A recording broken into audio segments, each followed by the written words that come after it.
Hey everyone, you are listening to the Divergent Conversations podcast. We are two neurodivergent mental health professionals in a neurotypical world. I'm Patrick Casale. And I'm Dr. Neff.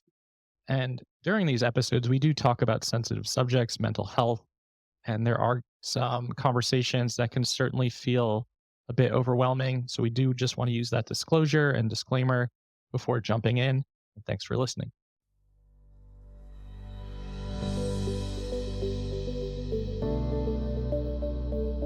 Hey everyone, welcome back to Divergent Conversations. You may have just listened to the episode where Megan did my biopsychosocial live while we were recording about my sleep issues.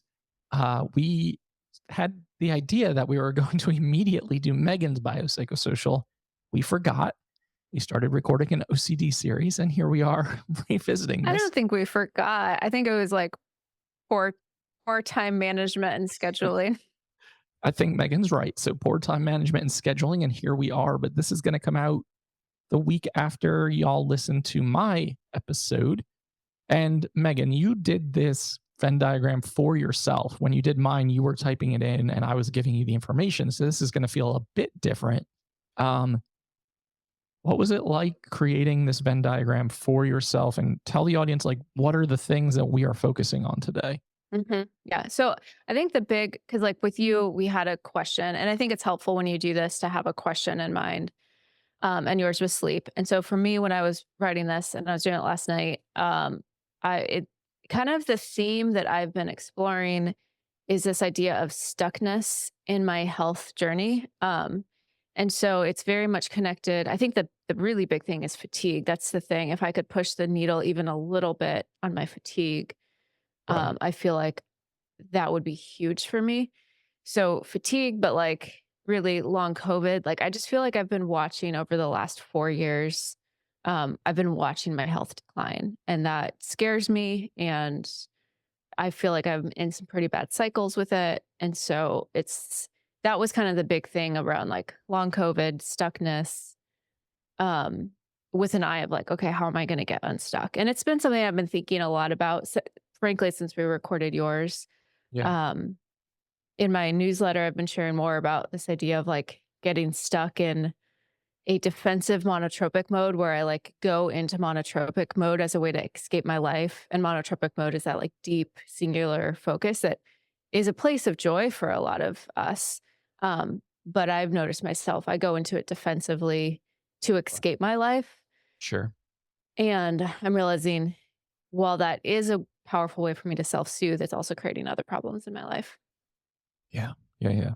Absolutely. One, I want to just, I think when we're talking about this stuff that we're recognizing for ourselves, there's a lot of vulnerability in these conversations. And I just want to like really name and honor that as we go through your Venn diagram that you've created, because I know as a friend and colleague, like how much this has impacted you in every area of life. And that's what we're talking about for everyone listening. And if you're listening, we are sharing our screen on the Venn diagram, and you can find that visual on YouTube. So make sure if you want to visualize this, check it out there.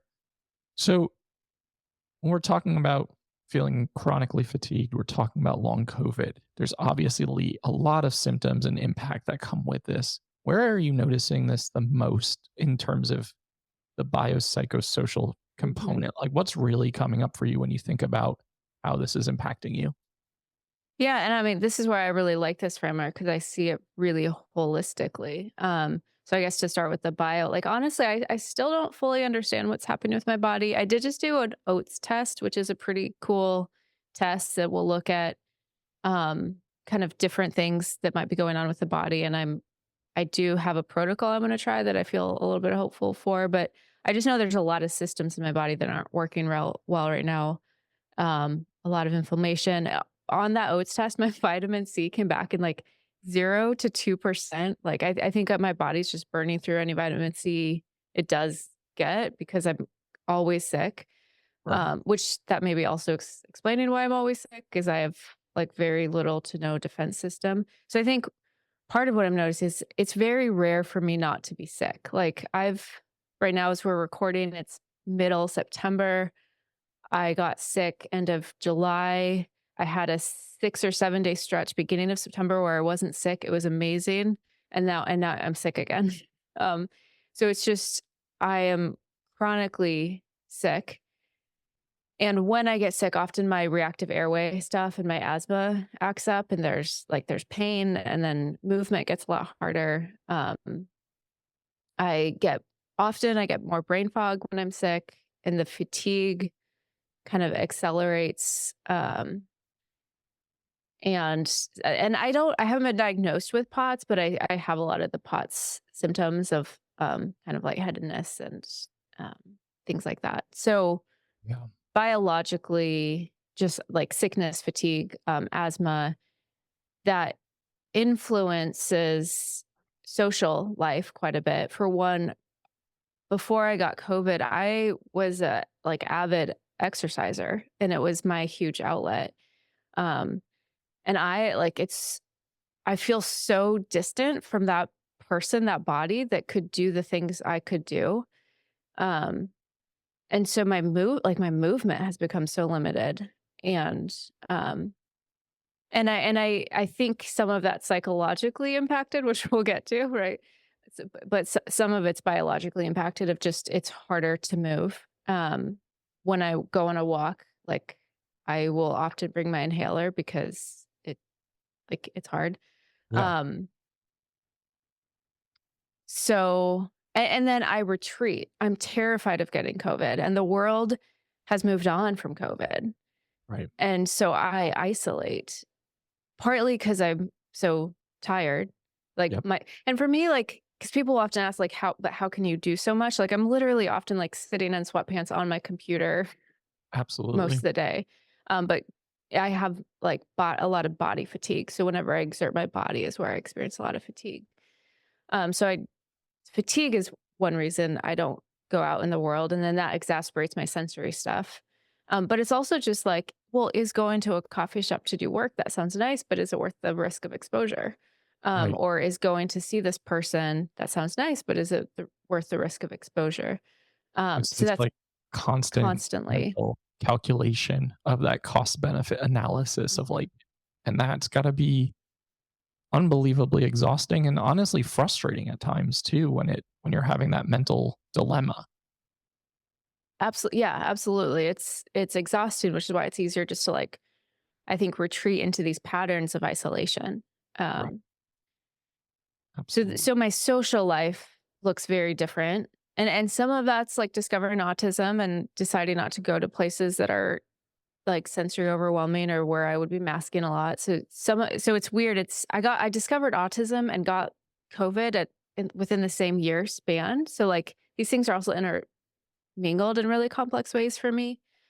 Um but that's kind of how it shows up socially. And then the other big social factor is we had a pretty big place disruption in 2022, was it? Like our like we were very anchored into kind of a small community.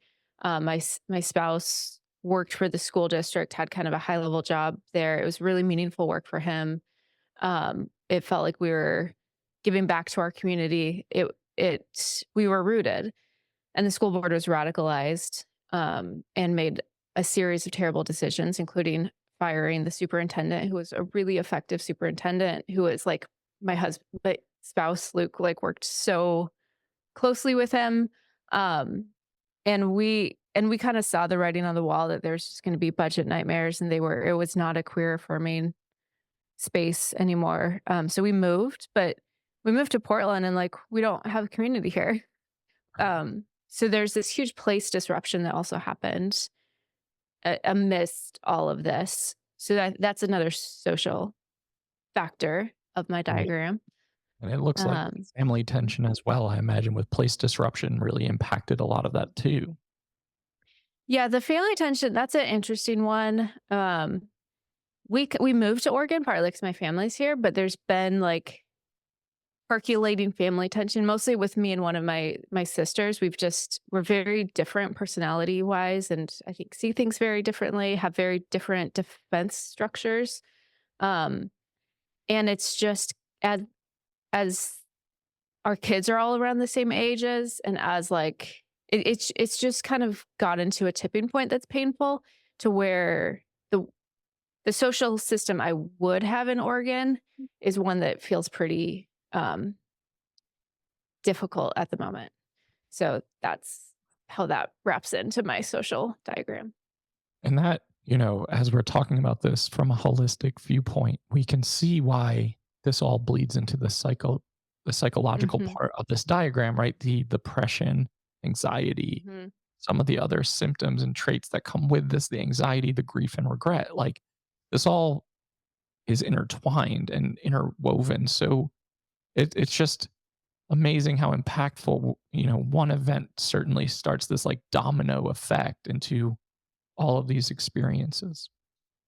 Yeah, yeah, and why it's so much more complex than like, well, let's try this one thing. It's like, well, okay, Exactly. let's look at it holistically. Of there's there's so many um, components. Exactly. Yeah, that's really well said. Yeah. So, Yeah. no, so go ahead. Sorry. Oh no, go ahead. I'm just, you know, when we look at these things, I know how overwhelming they can feel and how they can kind of create, like you said before we started recording, you're like, oh my God, like I'm looking at this and this is kind of depressing me. This is making me feel pretty I don't want to put words in your mouth. Just it's a lot to take a step back and look at this and feel like, where do I go from here? And I think that's what we're trying to figure out, right? Is like, where do we go from here when all of these things are simultaneously happening and we don't have one specific answer? And like my sleep situation, I know we have to break it down in small steps. I know we have to like work on one little thing at a time and hope to build momentum, because if we try to fix or change everything, it feels insurmountable. Hmm. Yeah, exactly. Exactly. It's so easy. And that was my experience last night. I was like, oh gosh, like it's so easy to get overwhelmed by this. Um, and so that's where we get to the question of like, okay, where's the thing that's going to push the needle forward? Um, yeah. So I think for me, it's both biological and psychological are some of the places I want to push the needle forward. Maybe I'll just review the psychological components For sure. Yeah. first.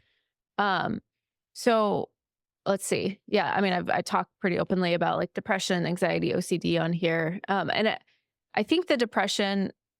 Yeah, I think it does have biological components. Like in the oats test, one of the things that the person I consulted with a NP, a psych NP, and she did a really cool, like comprehensive. And I hadn't told her my history, and like before she met me, she was like, "Yeah, I was guessing you were probably experiencing some depression and maybe ADHD because my serotonin and my dopamine are just so low, which showed on the test."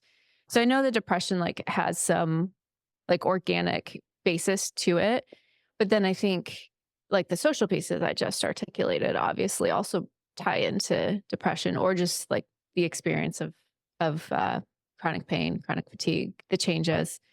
Um, and then the grief and regret and the thoughts about fatigue, I want to kind of talk about that because I think this gets misunderstood a lot when we start looking at the psychological components of a complex health. I will start having a lot of panic thoughts around my fatigue. Like yesterday, so like Oregon grayness has just come down. And like yesterday, and I don't know if it's sickness, I don't know if it's the sun has gone away, but I felt the wall of fatigue that is so familiar to me in the fall and winter. And I just like, I went up to Luke and I just like, he just held me and I was like, I am so tired. And this is so painful. Um, and when I have thoughts about the fatigue or when I have the grief and regret. So the grief and regret is about the fact I I was keynoting, I was giving like a TED Talk style keynote at a conference. It was March of 2020. I was like waiting for them to cancel the conference because it was the week everything was closing down.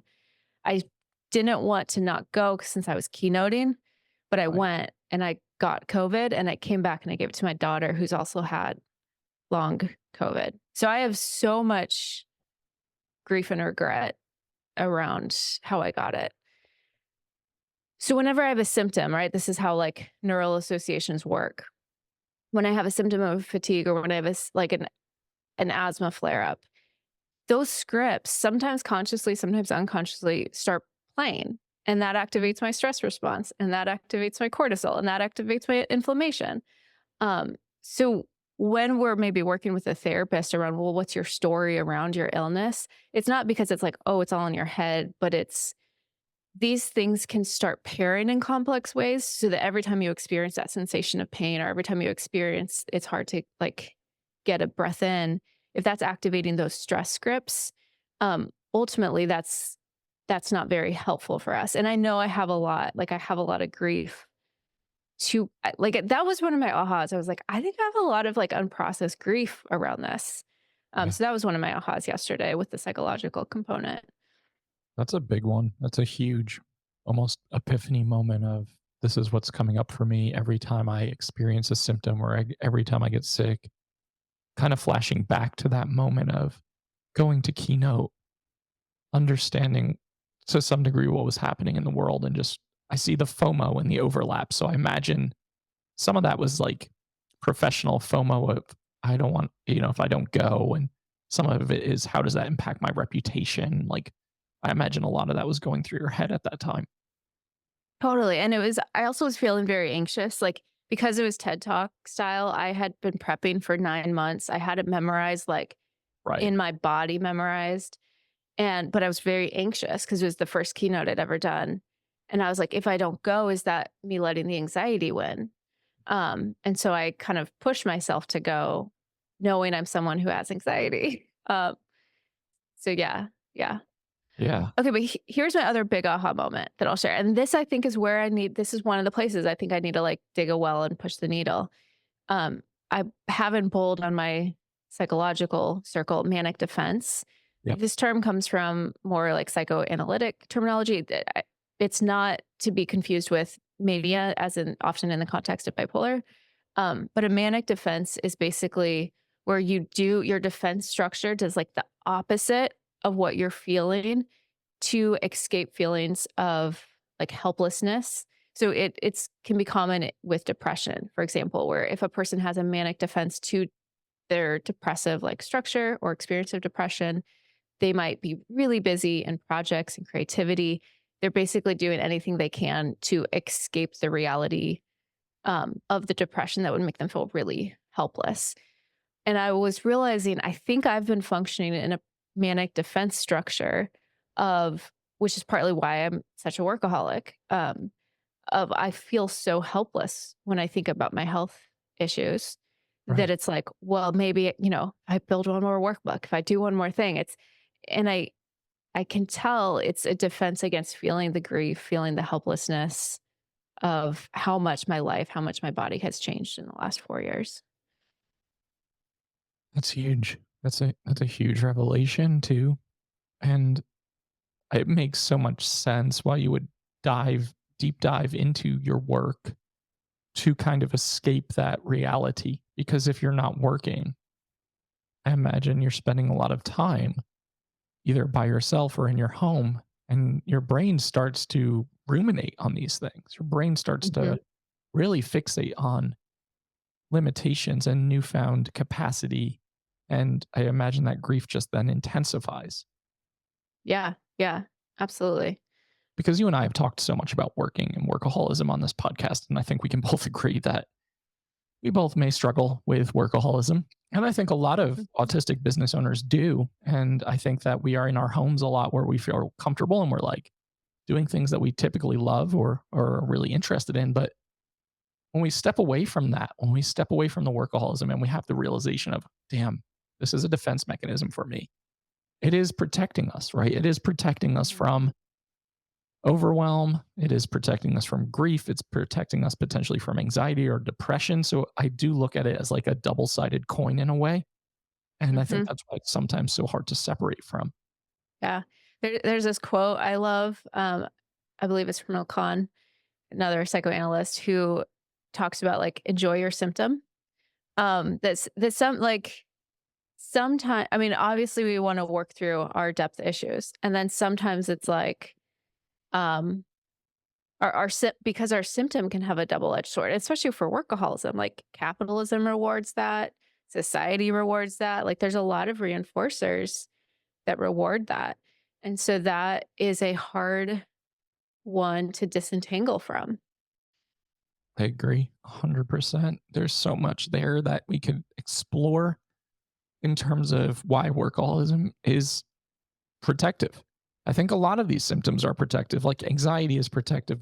Depression at times can also be protective in certain ways. So I think we also label these things as negative as society a lot of the time, and I think that that's something to pick apart as well. But so, with all of this being said, as we're looking at this through this lens, where do we go from here as some of the steps that you want to pursue, or the things that you feel like could alleviate 1%? Hmm. Yeah. So actually, I think I have like a goal for each of the circles, each of the Venn diagrams. So biologically, like I did this oats test, which that's a funny story. I won't get into it, but it took me 6 months to finally do it. I had to pee in a cup and send it back. And I got so overwhelmed with the paperwork that I like, it took me 6 months to do it. And I was like, this is such a silly thing, but also I totally get it. I finally to Luke, I was like, I think I need a body double this, not body double peeing in a cup, but like the paperwork. And Sure. that was the only way I could get myself to do it. Great Um, accommodation. yeah. So that and then the psychiatrist I met with who like gave me a really beautiful report around it, gave me a protocol which was so helpful. And she explained like I've always suspected I had candida or gut overgrowth. I've been on so many probiotics because I had strep nonstop a few years ago. And like I've just been on so many probiotic or not probiotics, antibiotics. And that was one of the things confirmed. So like she was like, yeah, even if you're taking vitamins, your small intestines aren't absorbing them. And she explained it in a way that like my brain actually could understand. I don't think I could repeat it now, but because brain, but I was like, okay, that makes sense. So the first month of the protocol is like addressing the can candida. I don't think I'm saying that right, by the way, I but haven't addressing heard the that gut. part in my life, so however you say it is Okay. fine with me. Oh, well, you should look into like so leaky gut. Like a lot of autistic people we're more prone to gut issues and leaky gut. There's been interesting research coming out the last handful of years. Um, but it's really connected to a lot of kind of whole system health issues. And then and then I have like a 6-month protocol of like I'll add in like vitamin C supplements, vitamin B, that was another one that was really low. I'm a vegetarian, but that's gonna be hard. She was kinda saying, like, that's probably a really hard diet for you, Right. because 'cause you've got a lot of B vitamin stuff going on. Um, so I might incorporate fish. That's like a values conflict for me, which, there's a lot of values conflicts when I start thinking about my health and my values. Um, but yeah, so I've got a plan for the biological, and it's, like, addressing gut issues and moving forward. For the psychological, I'm working on the manic defense, which involves I have to find a framework to actually process the grief. I don't really I'm not sure what that'll look like yet, but I do need to, like, stop this whole emotional avoidance of the grief, and the denial. Well, how is it So to just that's name the it goal there. on air right now? It's a little bit scary. Yeah, yeah, it's so interesting being in, like, the wellness, and I'm saying that with quotes because I don't like the idea of being, like, a wellness person. It's so interesting to be, though, in the wellness sphere where I am giving people recommendations and ideas, and then to be also so open about, like, yeah, I'm in the trenches with you, like, figuring this stuff out for me too, and, like, addressing emotional avoidance and figuring out how to move toward emotional acceptance of this thing that feels really, really big. Yeah, And it feels so big because it's not just my health. It's my child's health. And I think if it was just mine, it wouldn't feel so sure. huge to look at and process. It makes a lot of sense.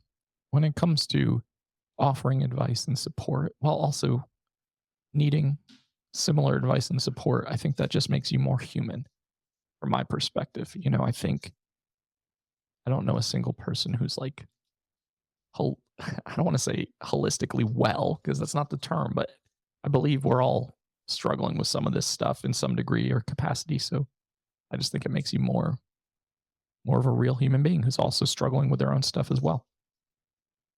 Well, thanks. I like showing up in my humanness, but I also realize sometimes I'm like, yeah, I realize I just talked about like a pacing system, and I realize like my pacing sucks when it comes to work. Um, Isn't that Yeah. typical though for so many of us to be able to really offer good advice and support while not being able to also simultaneously incorporate the same advice and support? Totally. I mean, the workbooks I create them because I'm struggling with it. And I'm like, I want to figure out alexithymia, or I want to figure out interoception, or I want to figure out habits because I'm struggling with these things. And so Exactly. then I go make a workbook on it. Yeah. I think that's always why people have been drawn to me when I'm talking about stuff I'm struggling with publicly, because it just makes the human experience more relatable.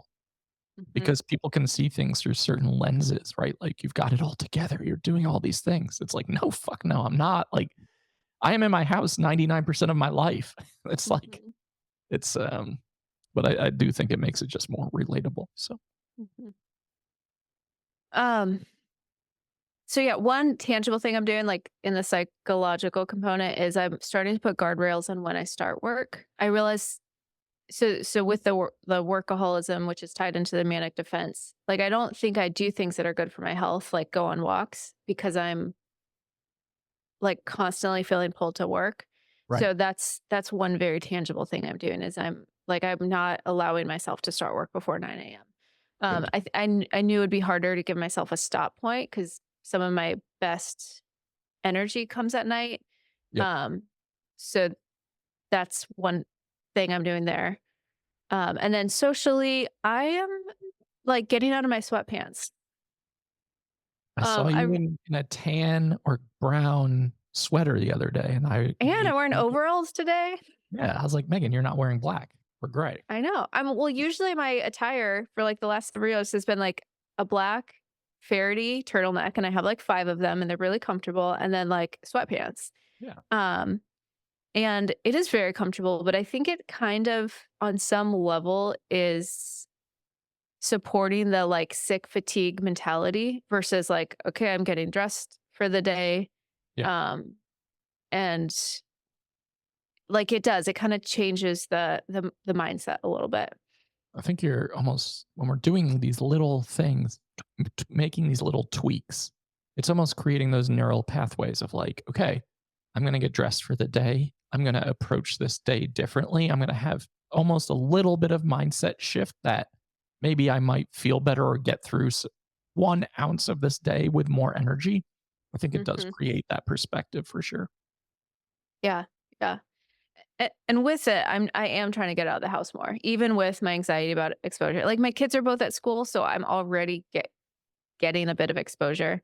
Right. Um, so and it's the first time we've had 2 kids that go to school since 2020. Like usually we've had a kid at home. So Luke and I are trying to take advantage of that, like go to lunch once a week or to go to a like we went to a coffee shop earlier this week, partly because we didn't have internet at the house, but also just like to try something new, and we worked.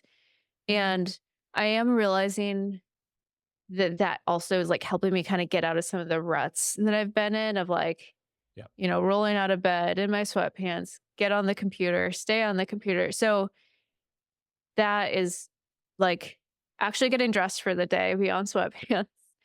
And that actually makes it easier to leave the house too, because it's not like, "Oh, well, I don't wanna get out of my sweatpants."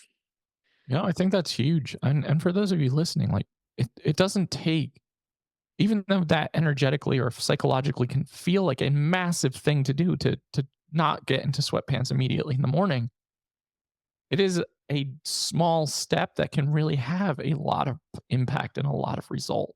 So it doesn't have to be like we have to figure this entire holistic viewpoint out in one day. It's just like one little thing a day that is moving us towards our goals. Yeah, and figuring out what that little thing is. And also, like, I don't wanna, like, be like, put a bad rap on sweatpants. Like, sweatpants are I great, love and they're such a good sensory soothing. For me, it's like I got, I think, a kind of a association of the sweatpants to right. this lifestyle of like retreating, isolation, not Yep. moving. Yep. Um, and so for me, there's an association there that I'm working to break. But for someone else, that might not be there. For sure. Absolutely. I agree 100%. So these three, the things you mentioned, tying it all together, these feel like when we're creating these goals, right? We talked about this last time. We want these to be attainable. We want these to be realistic. These are things that we can feel confident in moving towards. So do you feel that way with the stuff that you're writing down? I do, like, with the and partly, so with the gut issues, I've suspected I've had gut issues for a long time, but I fell into an all or nothing mindset because when you're addressing this, it's best if you can, like, avoid sugar. Um, and I realized, like, I have a number of supplements I'm using now. I realized, like, I just need to not fall into the all or nothing thinking. So with all of these are very kind of and or. So I still do have my iced mocha in the afternoon, which I know I probably shouldn't, but it's like that's such a soothing thing for me. Um, that I make at home, and it's got some sugar in it, but I found an in between place and sidestep the all or nothing thinking that was like once I can cut sugar, then I can address my gut issues. Right. Same thing with work. It's like, okay, I can set up one guardrail, 9 a.m. I don't have to address all my workaholism at once. Exactly. Um, with socializing, it's like, okay, I can get out of my sweatpants a couple days a week. Um, so I have found a way to sidestep my mindset, which tends to be more of an all or nothing one. For sure. And I think mine as well. And a lot of autistic people's mindsets in some ways, when we talk about black and white thinking, I almost look at this as like harm reduction from an addiction standpoint lens too. Like if I was Mhm. trying to stop drinking alcohol and I said, I'm going to stop drinking for 30 days, and then you have a drink 5 days in, you immediately destroy yourself mentally. I can't do it. This isn't Mhm. possible. You kind of almost go into self sabotage mode. Like, fuck it. I'm just going to keep doing this. But if I said, I'm going to drink 1 day less than I typically do, or I'm going to go out less than I do on a weekly basis, it becomes much more attainable. And I think that's what we're looking for, is like that attainability and the realistic uh, viewpoint of what can we actually accomplish without like setting ourselves up for self sabotage. Yeah. Yeah. Yeah. Exactly. And that's the like I think we're gonna have an episode where we talk about agency a little bit more, but that's that part about like agency. Because Yeah. when we fall into the all or nothing, it's like, oh my goodness, I failed again. Yep. I can't Can't do do this. this. Yeah. And I've tried things where I'm like, I'm gonna move every day. I'm not gonna have sugar. Like I actually think after the episode we recorded with you, like those were my goals. And it's like, okay, those are great. It's also like not gonna happen right now. Right. I think we even said in that episode, which was probably about a month ago, month and a half ago, we're going to text each other accountability every day. We did that for like a week. We did that for a week, but that's what I mean. So, like, when you're listening to this at home, we really want to set attainable goals that feel realistic. We don't want our goals to be all or nothing, unless they have to be all or nothing, unless they are like life threatening all or nothing situations. Like, make them attainable, make them easily accessible, make them really realistic, because it does give you some psychological motivation when we are moving towards these things one little step at a time. Mhm, mhm. I think the other thing I would add is when possible to choose like a cornerstone habit. So cornerstone habit, Charles, I don't know how to say his last name, Duhigg, I think, wrote a book on habits. And one of the things he talks about that's always stuck with me is like, not all habits are created equal in the sense that there's some cornerstone stone ones. His example is making the bed. I don't make my bed, so I can't really relate to that. Sure. But it's the idea that a cornerstone habit is one where, like, when you do it, it sets up a positive domino effect. So, Yeah. like, for me, I do think getting out of my sweatpants and like getting dressed in more like non-sweatpants clothes, I think that's a cornerstone, maybe not habit, but like a cornerstone um, pattern for me where if I do that, it's going to lead to other things. Or if I don't let myself work till 9 a.m., it might mean I'll sleep more, or maybe I'll use my mornings for something more restorative. So I'm also choosing both things that feel doable, but also things that are likely to be like a cornerstone practice that has a ripple effect. Yeah. Absolutely. Agreed. I think that's fantastic advice as well. Um, so as we're writing these goals down, as we're like examining this, how are you experiencing this comparatively to writing all of this last night? If I mean, it feels better than like last night when I was looking at this. Maybe partly because there's like it's happening in a relational field. I'm not alone with all of this. But also like I really do I feel cautiously optimistic about the protocol I'm on um with supplementation.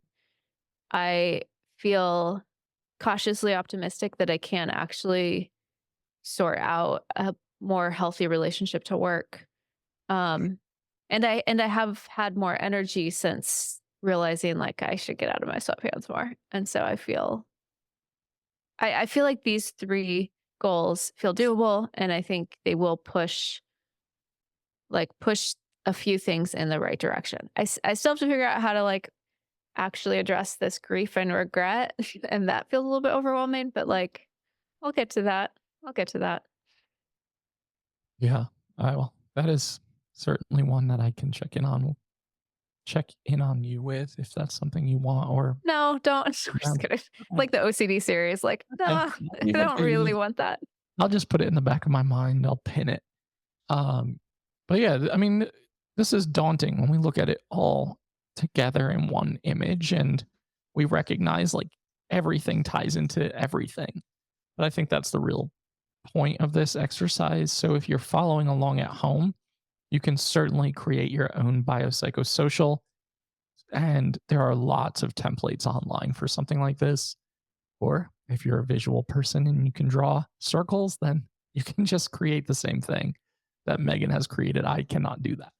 So I do think this is helpful though. Like my sleep situation, despite some travel in between when we recorded, has actually been significantly better.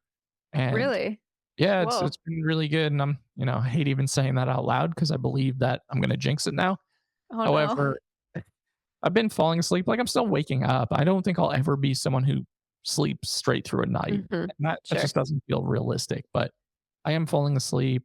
I am getting at least, like, 4 hours of sleep a night, and as of right now, that does feel like a win instead of, like, Mhm.